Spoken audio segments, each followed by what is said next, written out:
This is Janice Williams with the Carolina Center for Injury Prevention at Atrium Health, here to talk about older adult falls prevention. This presentation was developed for the Metrolina Falls Coalition with support of the Novant Health Trauma Services professionals and the professionals at Atrium Health. Today we're here to talk about falls prevention, which is extremely important, especially as we get past the age of 60. That's when we see our numbers in the emergency room go up. 1 in 9 people over the age of 60 in Charlotte go to an emergency room because of a fall. 1 in 3 need surgery. And sadly, 70% don't go back home, and many die within a year of these falls. Remember, however, that prevention can start at any age, and it's actually never too early to start. So we hope at whatever age you're listening to this that you can find some pieces of information that are useful to make some adjustments in your life to prevent your risk of a fall. So to prevent a fall, first you have to understand what makes you fall. So when we fall, what happens, while many people talk to us about being most fearful of falling on stairs and using rails and in the bathroom with grab bars. In reality, most of the visits that come into the emergency room are slips and trips on the same level. And this is usually from what we call shuffle walking.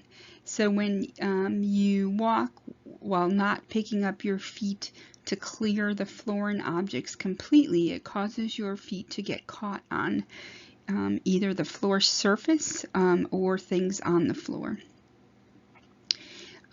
Within this, once you start to fall, your body, if it is not flexible, cannot bend with the fall. And if you don't have the lower body strength to pull yourself up, it's difficult to recover that balance and stay upright. And so poor flexibility and strength loss is what also leads to the fall from the shuffle walk.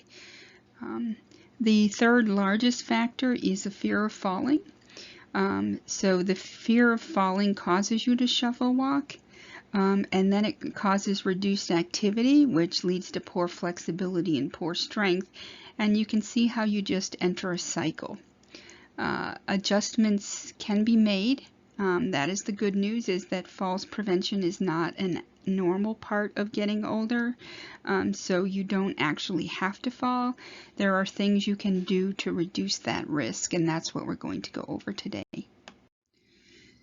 So here's a few misconceptions, and we mostly present them so that you can take use of the information we are presenting to not believe that your falls risk is due to something different than the prevention principles that we're trying to give you today.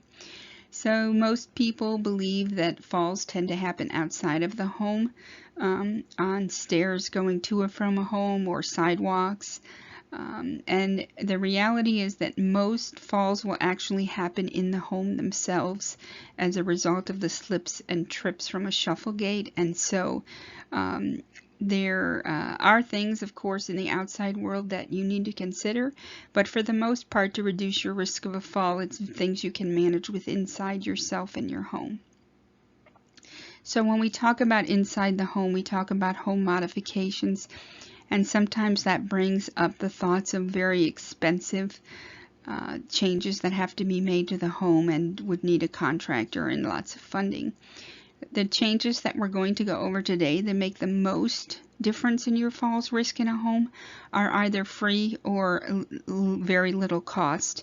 They don't require large amounts of money. It just requires taking a look at the environment that you have. Then one of the misconceptions is that I just get weaker as I get older, and that falling is a natural part of getting older. So while muscle loss does begin after the age of 25, you're never too old to stop that decline of muscle loss and even regain your strength. And in this effect, falling is not something that has to happen to you as you get older. We can prevent it. So let's talk a little bit about the fear of falling as the easiest thing to consider adjusting in your life. So the problem is that fear of falling, as we talked about, makes you walk differently, causes you to move less, and that affects some major things. But if you think about your daily activities and identify ways that you can adjust your risky behavior and reduce your risk of falling, then you don't have to be afraid of falling.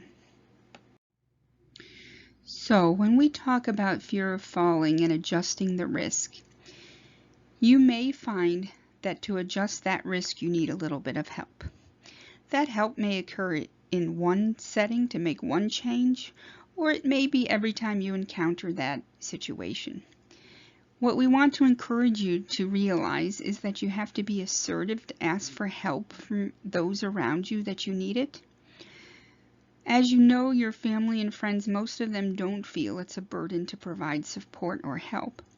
The reality is, however, that you have to ask for that help because they're not in your situation, so they don't understand how to offer support. You have to be the one to initiate it. The easiest way to think about this is people who tend to give advice to new parents. So, right, if you have had children, then it's fairly easy for you to understand how to help that new parent. But if you haven't had children, while you can offer empathy, offering very specific help is harder because you don't yet know what that family needs because you don't have children. And that's the same thing that we're talking about here. So it may be something like where you ask for help lowering the plates and cups from the upward cupboards in your kitchen to the countertop or the lower cupboard so that you don't have to get in a step stool. What we want to discourage, however, is a lot of the offers of help that will come are for things that we want you to continue doing that involve exercise and activity. So if you can still do the laundry or mow the grass and it just takes you longer, then we don't want family members to help in that manner unless it's an unsafe situation. Being able to do the activity and keep up the exercise is what's keeping you a little bit stronger to prevent a fall, even if it takes you longer to do the activity. So again, you would have to be assertive to tell your loved ones or friends that this isn't one of those areas that you want help with moving forward. One of the other things that you can do to reduce your risk of fall is to rethink situations and to make some changes in the environment that make it safer for you, that you'll feel more confident in your ability to move around. One of those things, for example, is the use of assistive devices. So as we get older, if we're prescribed a cane or a walker, many people tend to feel that this is a sign of weakness. But if you were prescribed that, in reality, the purpose of the device is to move you away from shuffle walking to return you to your normal gated structure. So we want you to use the device to do that. You might also rethink, reduce your fear by rethinking things such as having a shower seat so that you are less fearful of falling in the shower. Remove cords and clutter from the path or add light to your paths in your home so that you feel more confident being able to move around without falling. Wipe up spills as they happen so that you don't slip and trip over a wet surface waiting for it to dry. So all of things like this make a difference in your falls risk, specifically by reducing your fear of falling and allowing you to be comfortable in a movement around your home. There's some other simple things that you can do to make a difference for both home modifications and for reducing your fear in your home. You can move items to a lower level, rearrange the kitchen with some help. Even we talked about dishes and cups, but even, for example, the microwave. A lot of us have over-the-stove microwaves, and at that height, if you're pulling hot food down, you can get burned. And so moving the microwave to a countertop or a lower level will allow you to independently cook for yourself and utilize those devices without increasing your risk for falls or burns.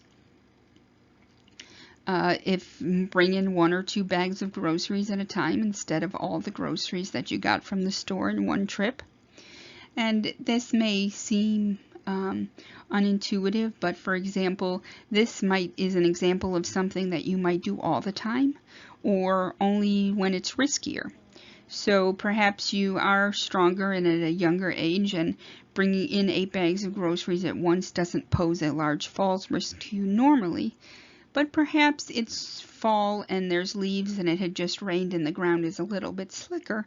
And so it might be in those situations that you alter that risk by reducing the amount of bags. And so some of the changes that you make will be long-term and some of them will be situational specific. You want to keep the phone by your favorite chair if you have a cell phone. That is simply because I know we all don't want to miss the calls from our loved ones. And so if the phone is away from you or you have a landline, we tend to get up and run for the phone to not miss being able to talk with family and friends.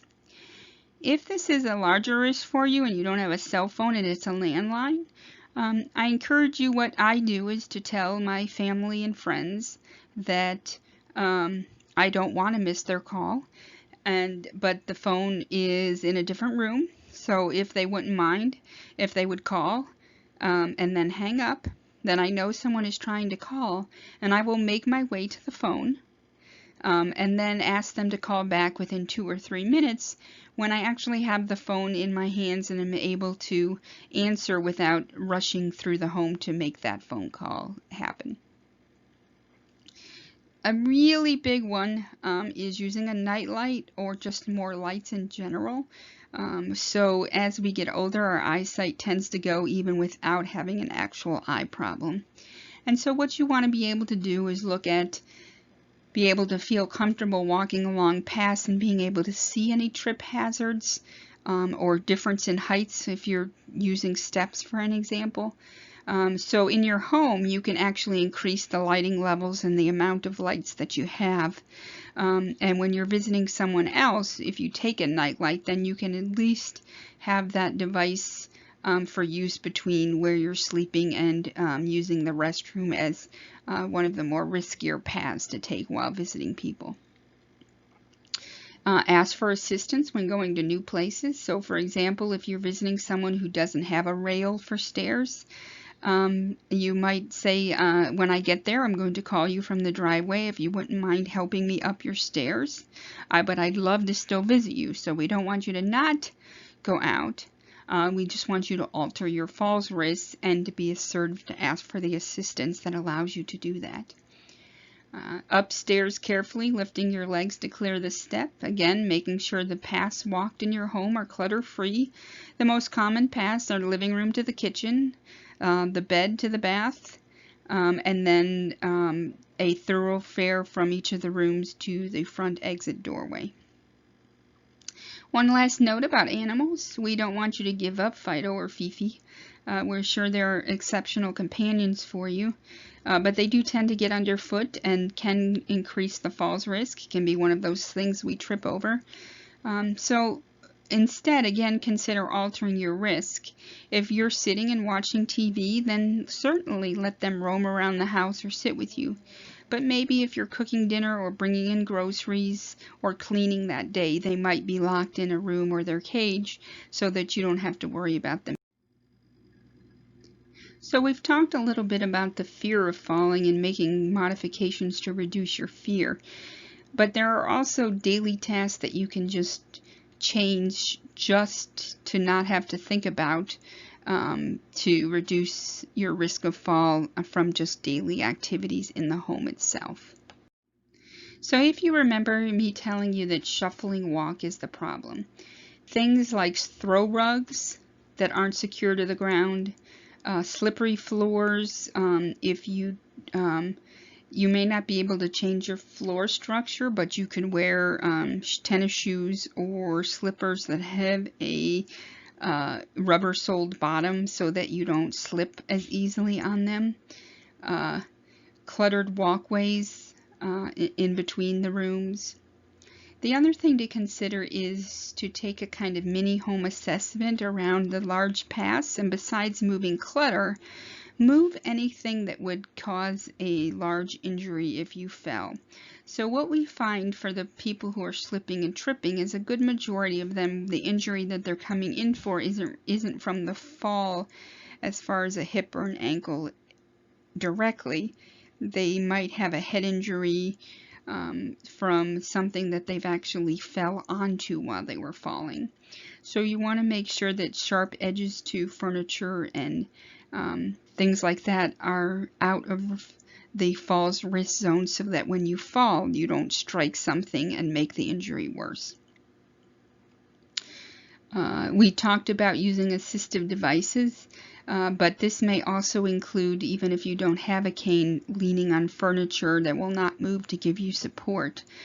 So you make sure that you have a sturdy table beside the couch if you need help getting up from the couch, but not using a TV tray, for example, because that will move. If you use a path to get to the restroom or the kitchen, you might make sure that the furniture is moved away from the wall, so that if you needed to and you're unstable, that you could hold onto the wall to make that journey. I think we've stressed this quite a bit, but I have to re-emphasize that the easiest home modification that you can make is to increase the wattage, the number of lights, and the lights in the paths. So these are going to be up and down stairs near your bed and the bathroom. If you go in the kitchen at night to get water or something, you'll want a night light in that area, or to keep on a low dim light. So anywhere, any way that you can increase lighting to help your footing will reduce your falls risk. And this will go outside as well, of course, if you, for example, sit on the patio or the front stoop and need to get back and forth from that area. So let's talk about some other home modifications. We talked about throw rugs being secure, but of course the bath mats need to have the suctioning on the bottom to be secure if they're going to help you stabilize in the bathtub or shower. And this brings up wet floors. We find quite a few falls where around people trying to still upkeep the home and wash the floor. So they need to either be given time to dry if you can't adequately dry from wet mopping, and consider wet mopping with only water. If you're not able to completely clear the floor of cleaning products, it will leave a slicker shine that will increase your falls risk. So again, this might be one of those assertive areas where you wet mop with just water, and then maybe once a month ask somebody to come in and help you do a deeper floor mopping with cleaner and being able to get all of that soap up from the floor. As a reminder, we don't want to discourage grab bars. If they're professionally installed, that's the best. If you don't have the funds for a professional installation, there are suction cup types. Those are much riskier. You would need to make sure every time you were going to lean on them that the suction cups still had the hold to the device that you were placing them on. And while most homes come with towel bars in the bathroom, remember these are not grab bars. They will not hold your weight. So you will need to think about how you can have an assistive grab device if you need one that does not include the towel bar as a backup, because it will not hold you up. Another common thing we see that people don't tend to think about is that falls from the bed. But it's not usually because of a medical condition. It's usually because the bed is too high. So as you get older, it's harder to jump off a height of a bed and have your legs be stable and hold you. And then you try and boot scoot to the edge of the bed, and usually that involves a misjudgment. So what we would ask you to consider is, If you had a bed frame that allowed to remove the box spring, that would allow you to lower the mattress to lower the bed height. Or if you didn't, you could actually just cut the legs off the bottom of the bed. Again, you would probably need to ask for assistance, but that's another way to lower the bed height. If you're purchasing a new bed, of course, then that would be taken into consideration. Is you want the bed to you not to have to make that jump off the bed, that your bottom of your legs would easily reach the ground when you were trying to get out of the bed. The same is for the couch or your chair. They do have things that can go under the bottom of couch cushions if you have a deep seated couch, to make it more firmer, or to make sure a table is stable near there that you might use to assistively get up. They do make couch and chair wedges that would put you more at an angle, so you don't have to bend down as far to get in and out. We can't cover everything, but if you need additional suggestions or have special circumstances, we encourage you to request from your primary care doctor to get an occupational or physical therapy appointment. And you don't need to go into your primary care office to do that. Simply call the office and let the nurse know that you're requesting that type of referral. Here comes the big thing. The last important step to prevent falls is exercise. The issue with the exercise, however, is they're very specific exercises. They're for strength, balance, flexibility, and endurance. These exercises are not the same as walking and aerobic exercises. Those are for your heart. And we certainly still want you to continue those. We're not suggesting that you stop those. We're saying that by believing that you're walking to prevent falls is a misconception about the ability for specific exercises to prevent your fall. So the good news about that not being aerobic exercises is that you don't need to break a sweat. You don't need special equipment. You can do them 15 to 20 minutes while watching TV or interspersed throughout the day when there's a commercial on. They just have to be done. They don't have to involve a long duration of continuous time or special clothes or sweating. So here's the bad news about that. It has to be a habit. So exercise only works best if you repeat it 2 to 3 times a week. So the unfortunate situation is that your muscles don't remember things. And so the repetition is required for you to keep any benefit that you're gaining. And you can think about this as being true, for example, if you've ever gone to a physical therapist and they give you exercises for usually it's your hip or ankle or shoulder, and they feel better, and then they discharge you, and then within 4 to 6 weeks you have those aches and pains again, and so that's because you stopped the exercises. We do have to add a note here that you need to consult your doctor if you have medical problems for a referral. And if these are very generic exercises that one starts with, but if you are feeling any pain or having any special circumstances, then again, asking for a physical or occupational therapist appointment, they can guide you and give you the exercises tailored just for you. So here's a few things about the exercises. They should not hurt. If you feel pain, please stop, but don't stop exercising altogether. What I need you to realize is that you just may need some help with the exercises and figuring out the exact movement that you're supposed to do. Most of the time an exercise hurts because you're trying to use the wrong muscle and do it the wrong way. So if we're trying to strengthen your lower legs, for example, but your legs aren't that strong, then you're still trying to do them, but you're using your back muscles, and then your back starts to hurt. So then people tend to go, well, the exercise hurts my back. It's not that it's hurting your back, it's just that we need to lower the level of the exercises to start you off at an easier level so that you're using the muscle we need you to use, and it's just weaker than the exercise we're starting you off at, if that makes sense. We encourage you to breathe while you're moving and drink water. Lean on something secure for balance if you need to, but make sure that it's only for balance, not that if you start to feel that your arms and shoulders are sore, then you're, again, going back to the leg scenario, you're using your upper body to do the actual exercise and not the muscle that the exercise was intended to do. So we want you to use that for balance, but not to actually assist with the exercise.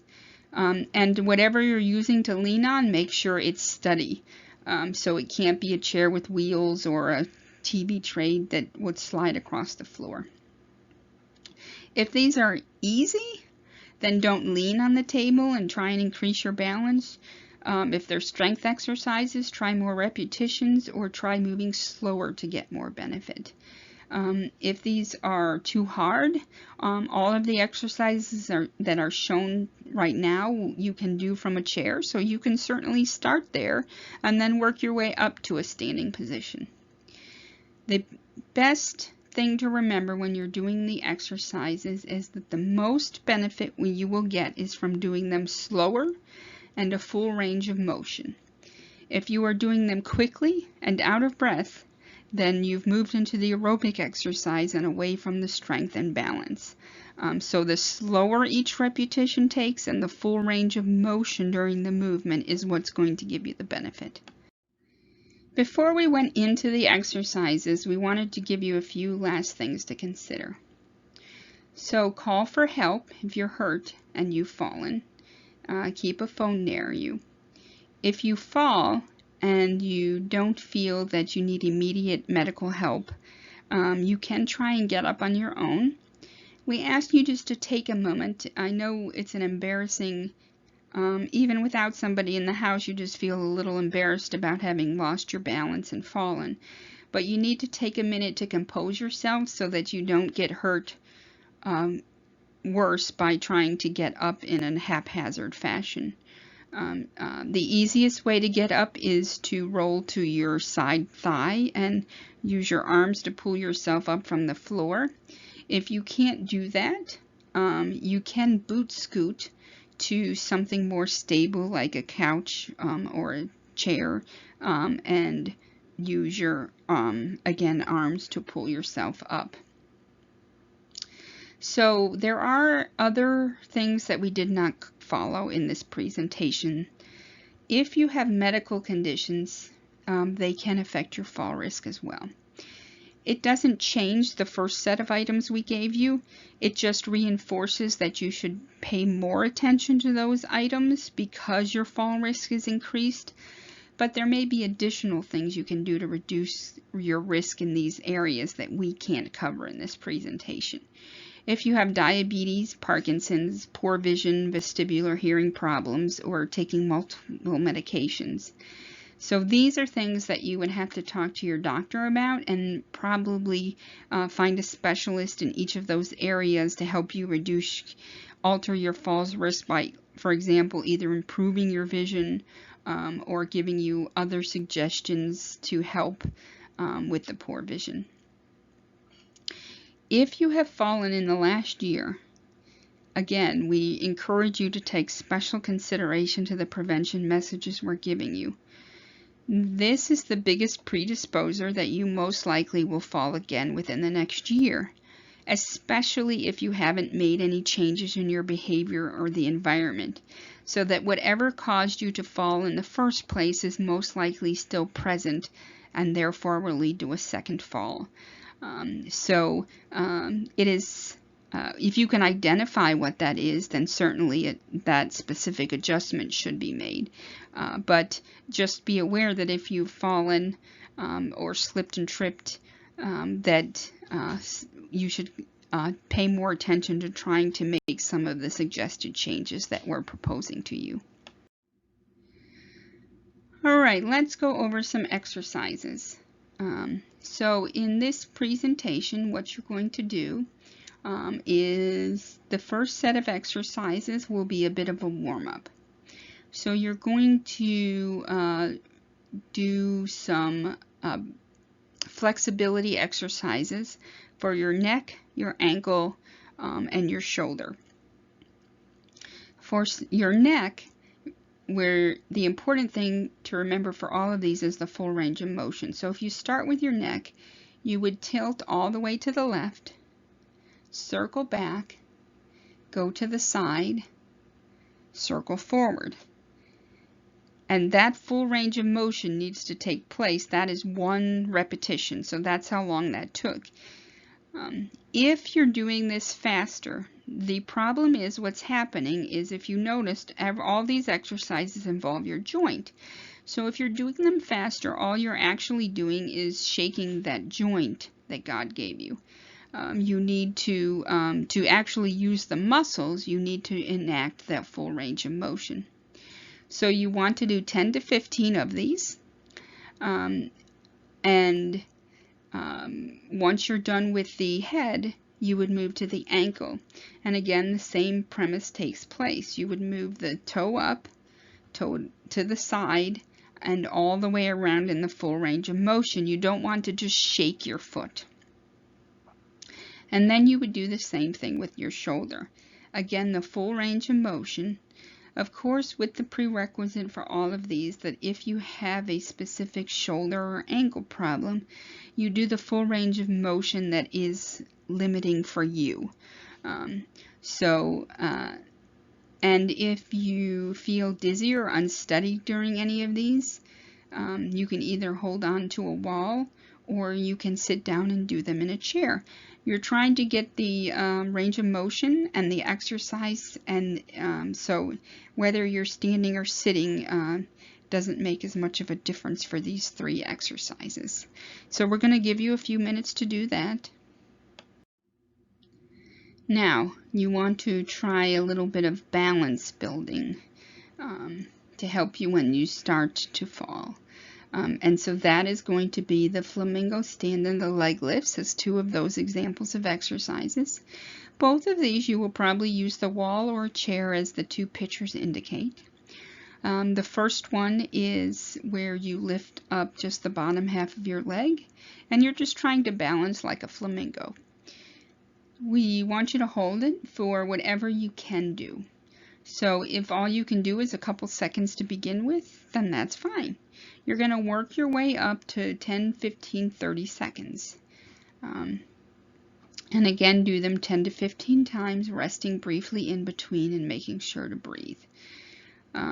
So the leg lift, I have shown the seated position where you simply lift the leg. This is one of those situations where it might hurt elsewhere if you're doing it wrong. So if you look at the gentleman on the table, if you're using your arms and lean back to get that leg up, then you're using your back muscles and not your leg muscles. So you might not be able to make it all the way to 90 degrees. However high you can make it, you're trying to work that very large muscle on the top of your leg. If you can do the standing portion of it and work your way up, as you can see, you raise the same arm and that creates more balance. You will see it's a little more difficult and works the longer length of the muscles for balance a little better.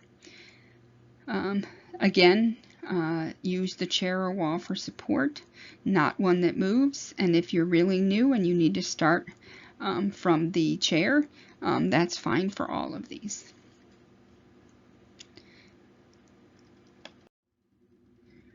So some more balance building with the heel to toe balance. You stand or sitting as if you need to start, and place the heel in front of one toe. And so it kind of makes you stand with one foot in front of the other and challenges you to balance a bit more. Again, for a hold of 10 to 30 seconds. And then you would do the same type of thing. You're probably familiar with heel raises. So for the heel raise, again, the important factor is that you're lifting slowly and all the way up to work the whole length of the muscle. And it's not about just lifting a little bit off the floor and going as fast as you can.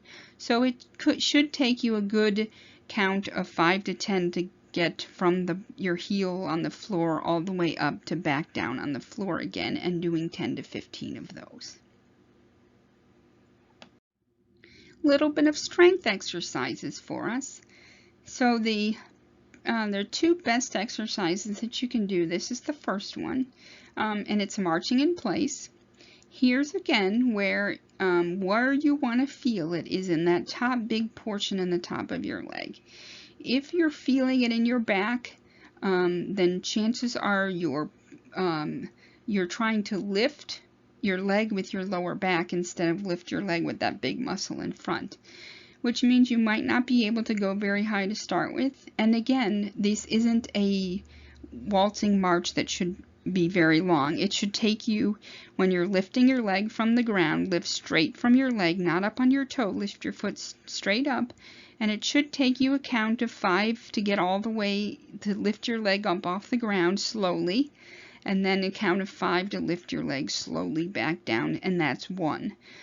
So it's more about working that whole muscle and lifting your legs slowly than it is marching for aerobic exercise. If you can stand, that's what the bottom picture depicts. You certainly don't have to get your leg up that high. And again, not that fast, so that you would use the wall to hold on to for balance and lift it slowly up, lifting from your leg and lifting back down for a count of 5 to 10, and do 10 to 15 of those. So some more strength exercises. If I had to give you only one, this is the one I would give you. Slower is better. You're going to do what we call a seated raise. So this is one of the risk factors for falling, that you may be at risk of falling again within a year if you can't get up from a chair without using your arms to assist you to push up on. So you would scoot your butt a little bit towards the edge of the chair because you want your feet to be at a 90-degree angle. And then while you can use the sides of the arm for balance, I don't want you to use your arms to push yourself up. You need to use your top part of those legs to pull yourself up out of the chair. So you may not be able to go as high as this person is in the image. And I want you to take 2 or 3 a count to get all the way up to wherever it is you can get up to, and then 2 or 3 to get back down. So I don't want it quick either. You will do 10 to 15 of these, or as many as you can to start with. And then if you had to add more and you were feeling good, this is the exercise that you would increase. So this is the most beneficial one. If you were really, I don't like exercise, if you could just do 1 or 2. So then you have the side leg step. These are building those side muscles, so that as you tip to the left or the right, they can help keep you upright. And it's exactly like it looks, where you use the table for balance, move either the left or right leg out, and then move it back to the center. And you can do 15 at a time on each side, or alternate legs. It doesn't matter in that respect. Again, slower is better, and you want to use those upper muscles to pull your leg in and out, and not just create the movement itself like you're just walking easily, if that makes sense. So let's finish with the stretching of the lower part of the muscles, since we use those. So we start with some stretching of the upper body muscles, because you want to keep them limber and stretched out for flexibility. You want to do the lower stretching at the end, because it also helps after you've done the strength exercises. It helps so that you're not so tight the next day. You know how after you walk and you sit down and then you get up and you're a little tight. So the stretching will help with that. So one of the easiest for the lower body, your legs and your hips, is just hip circles. Again, as long as you're doing full range of motion to get that in. And then the biggest one for the lower body would be the calf stretch. And that's because As you become tight in the calves, you alter the way your foot lands and your walking ability, and you can probably feel that as your calf tightens up. And so what you do is stretch out that muscle so that it's flexible to be able to walk a normal process with your feet. The best one is going to be against the wall, as the young lady shows, if you can do it that way.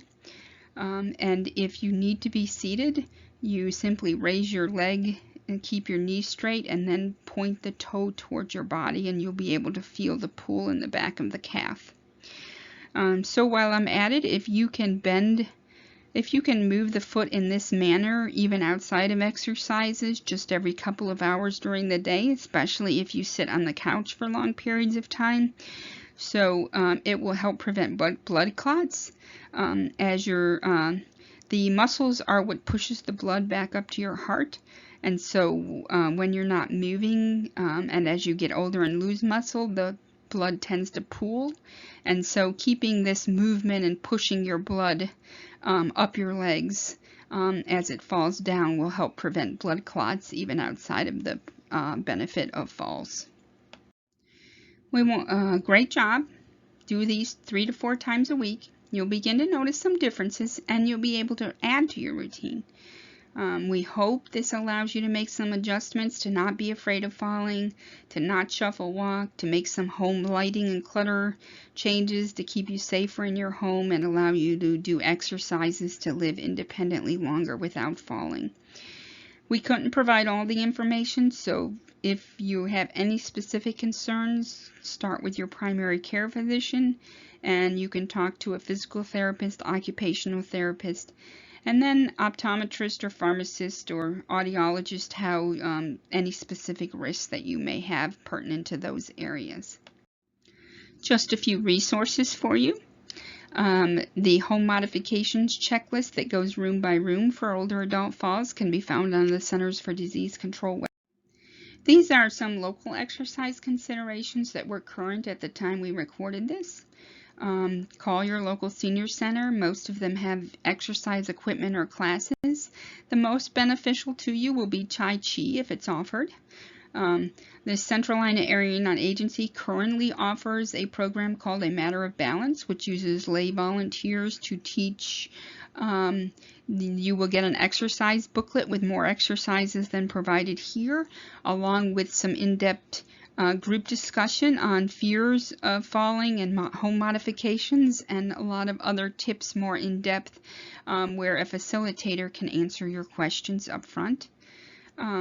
Contact the Mecklenburg Park and Recreation Department regarding the Walk with Ease workshops and when they will start back up, or just feel free to walk with a friend on a greenway if you're so comfortable. Another consideration, if you don't know about the program, is most counties do have what we call a senior nutrition program, and they provide not only free lunch, but a place to socialize and make new friends, and many of them have an exercise program or place to exercise before or after the lunch period that would be available to you.